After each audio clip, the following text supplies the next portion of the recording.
Angalia Mtume sallam anatufundisha tunapokula tule kwa mkono wa kulia. Mtume anamwambia yule kijana, ya ghulam samillah wa kul biyaminik wa kul mimma yalik,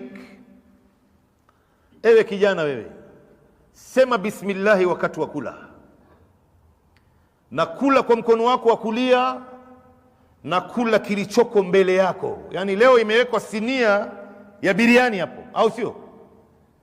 Wamezunguka ile sinia watu 5. Mtume anakufundisha ule sehemu yako hapa. Usipeleke mkono katika sehemu ya watu. Si wewe viazi unameza tu, nyama unameza tu. Usipeleke ukacheza rafu katika sehemu ya watu huko. Kula sehemu yako hapa. Ndio Mtume anamwambia ule kijana, kul biyaminik. Anamwambia Mtume, la astati, siwezi. Anamwambia kula kwa mkono wako wa kulia. Anamwambia Mtume, siwezi. Na Mtume alijua kwa sababu ya kibri. Huyu bwana hawezi, si kwa sababu amelemaa, hapana. Ni kibri ndio ambayo inamsumbua. Wewe fikiria mtu anakula na mkono wa kushoto. Ni aibu iliyoje hii. Mtume anarudia mara ya pili, kula kwa mkono wako wa kulia. Anasema siwezi. Kula kwa mkono wa kulia, siwezi.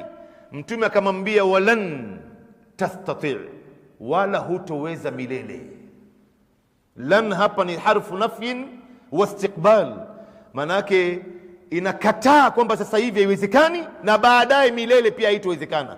Ule bwana pale pale alilemaa sehemu moja ya mwili na hakuweza tena kutumia mkono wake wa kulia mpaka akafa. Sasa katika hii dini imetufundisha unapokula, kula kwa mkono wako wa kulia, kunywa kwa mkono wa kulia, pokea kwa mkono wa kulia, peana kwa mkono wa kulia. Hivi ndio Uislamu ulivyofundisha. Umefahamu?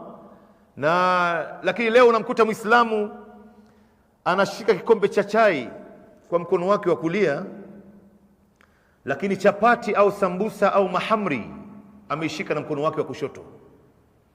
Anatafuna hivi na anakunywa chai.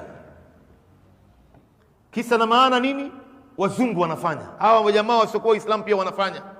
Leo unamkuta Muislamu anakunywa maji kama hii katika mkono wake wa kulia, hakuna kitu. Au anakunywa chai ama juice, anashika na mkono wake wa kushoto, anafanya hivi.